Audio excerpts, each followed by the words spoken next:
Gary, you've had a couple of days to reflect and a chance to watch the game back. What are your final reflections on Saturday's match? Yeah, nothing's really changed from what I said after the game. I felt like we started the game really well, created some good opportunities.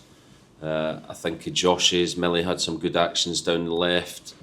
And yeah, the game was a 50-50 game up until the first goal. Then we had a really bad 50-minute spell after that where we gave away possession, not necessarily in bad areas, but we weren't ready to win the ball back with our 5-second fury counter press, and we were far too open on transitions defensively and made the game really difficult by conceding 3 really bad goals. Second half, I thought the players, really stuck at it. They kept going, and for a clear penalty decision, if we get that, then we possibly could get something from a game that at half-time we felt was lost. So disappointed to lose, and not happy with the manner in which we conceded the 3 goals, but it's something we have to get right, we have to get better at, and if we can, then I'm sure we can win on Tuesday, and I still have a lot to look forward to for the remainder of the season.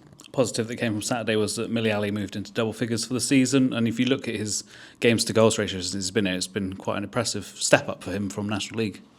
Yeah, very good. He's a threat. He's always a handful for defenders. He can play anywhere across the front. I think quite often this year we've played him on the left or the right, when he actually gets most of his goals when he's playing down the middle, which again on Saturday we moved him into the middle with Josh later in the game when we brought Tony on, and he gets his goal because anytime he's in and around the box, he's a real threat and can score goals. So absolutely delighted for him to make that step up and score that amount of goals so quickly. Shows the quality that he has.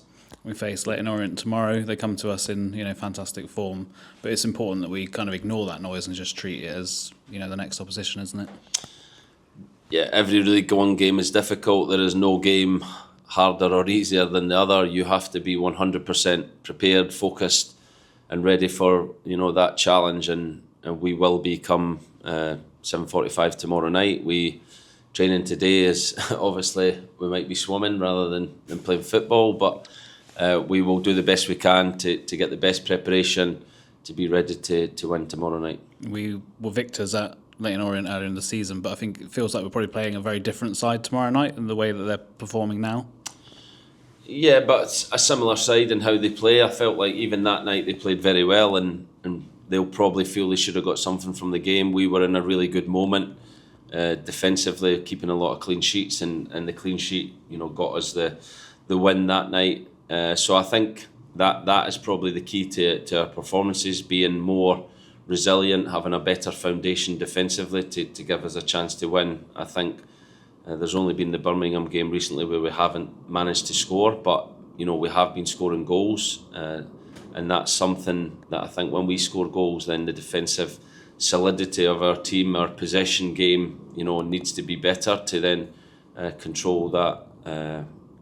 The ability to keep clean sheets. I think that is vital for us as a team moving forward. What can we take or maybe learn from Saturday into tomorrow night's game to make sure we do get a positive result? Yeah, I think we can learn about when we lose the ball, how we win the ball back and how we have to react much quicker around the ball. When we are attacking, the defenders have to be thinking defensively, and too many times on Saturday we lost the ball and the pitch was far too big, we were far too open, and with the personnel we had in the pitch it made it really difficult then in those situations, and that was something we spoke about before the game. Whenever we play well, we're a compact team, both in and out of possession, and we have to get back to that, and like we said before, get back to clean sheets, and that will give us a great platform to win games. And we're playing at home with the home crowd, we have to use that to our advantage, don't we?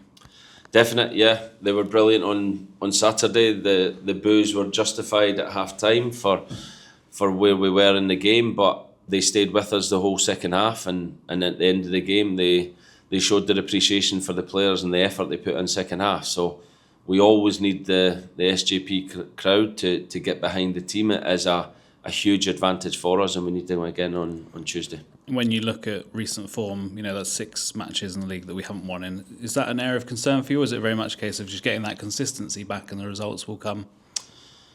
it's always a concern when you don't win football matches. That's what we're here to do, but I think we have to understand where we are as a football club, the difficulties we have in the defensive areas at the moment. It's nowhere near the team that was kind of playing early season, the team that was in great form in early season. So when that happens, you have to dig in and you have to try and grind out results. And at this moment in time, we're not managing to do that. But hopefully, with players coming back from injury, hopefully with a couple of additions, and just a win, I think would really kind of ignite the team again and get confidence back in the team to look forward to the rest of the season. So yes, we want to win games and we're disappointed where we are, but I don't think it's a time to be super negative on the team, on the players. I think it's a time to stick together and get that victory and kick on for the remainder of the season. How are you looking squad-wise? Tough one to ask, probably, but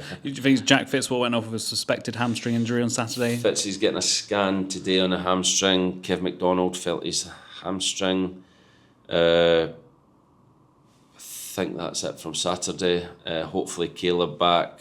We'll assess Vinny today, but he's obviously on a concussion protocol. Reece Cole's training a lot more, but needs some games and some match minutes. And the other long-term absentees are still working hard to be back. But yeah, like I said, we need everyone, whatever situation you're in at the moment, you need to keep working to be back as quick as you can to affect the team. Seem to have picked up quite a few muscle-related injuries in the last kind of month or so. Is that an area of concern, or is that just down to the amount of games and the amount of stress on the body at the moment? I think it's an area of concern for football in general. I see Premier League managers every week talking about it, and they, I'm sure, spend a lot more money than we do in terms of staffing, in terms of facilities, in terms of processes they have to look after players. So it's an area of concern for football. It's pitches, it's loads, it's games. We will look into it, obviously, when we get the opportunity and do a wider kind of look into everything within the whole football club, that what we do to look after the players, because when we keep our players fit and we have more players to pick from, then that gives us a better chance of winning games. And at the moment we've not got that, but there's not anything you can really pinpoint straight away that is the reason why this is happening. So we'll look at that probably end of season on a bigger scale to try and improve in the next season. We've got a week left of the transfer window as well. I'm sure you're stressing behind the scenes as well on trying to get stuff done. Do you have any kind of update on what we can expect over the next 7 days? I'm not stressing yet, Scott. We're working hard. We're speaking to players. We're speaking to clubs. We've missed out on some targets already. So yeah, we're trying our very best to get the very best players in. And we'll keep doing that right up to the last second of the window. And I always say, assess the window at the end, not in the start or the middle. So come February the 3rd, that's when the window shuts, and that's when we will, assess the squad then and see what we've got looking forward to the rest of the season.